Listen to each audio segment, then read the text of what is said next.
Mga busing, no? So ngayon is binuksan ko yung Ace.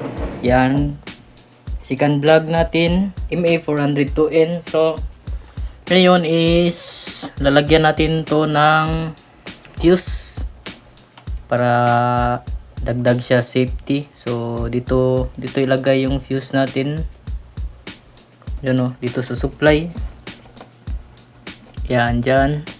Kuha ng supply yung amplifier section. So dito lalagyan natin ng fuse. Bali 4 na fuse. Pwede naman siya 2 lang. Dito lang sa pula. Yan, pula. So pwede naman siya 2 pero 4 lang ilagay natin. So sa pagkatapos natin ipapakita ko yung mga laman nito. So yung mga transistor na bang ginagamit, saka yung capacitor, saka yung transformer. So lagyan na natin fuse. So meron na ako ditong yan. Meron na akong fuse holder, saka meron na ditong laman na fuse. So ang ginagamit pala natin na fuse is 12 ampere yung gagamitin natin na fuse para dito. Meron tong laman na fuse. Meron na tong mga laman. Try natin i-on. I-on muna natin.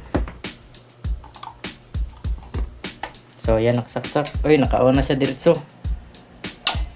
So yan.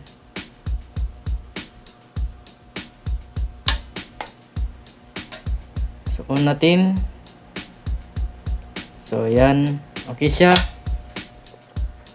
So, off lang muna natin. So ayan no mga sir, no, mga boss. So nalagyan ko na ng yan, nalagyan ko na ng fuse holder at saka fuse per channel. Yan no. So ito yung sa negative.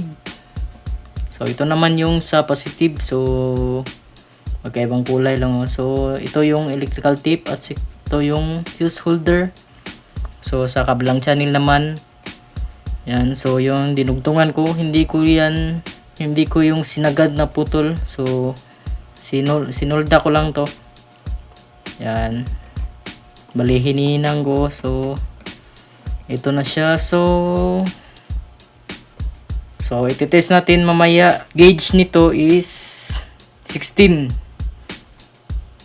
Number 16 yung wire dito, gauge. Saka yung 20mm naman yung haba ng fuse. Yan. Iplastada ko lang yung wire nito. Yan. So yan. So hindi na siya masyadong magulo yung wire. So mas maganda meron siyang fuse para hindi delikado sa mga transistor, kasi kapag walang fuse dito lang siya mag-off. Yan o. Merong fuse yan. Galing sa 220 volts papuntang transformer. Dyan lang siya may fuse. So dinagdagan ko para safety naman siya. Kung paano makatulong siya sa pagputol. Yan, kung may problema dito.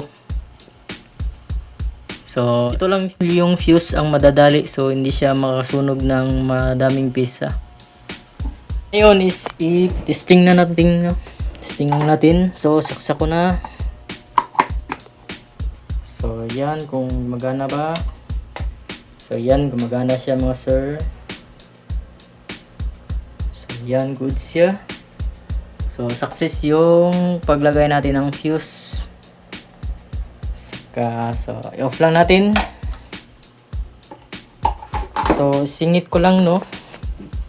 Ang laman pala nito is yan. So ang supply pala nito is yan o. So yung supply niya is 72 volts para sa amplifier, saka yung 17017 para sa protect relay siguro, at saka dito yan supply niya dito. So malaki, okay siya. So meron siyang 5 piraso.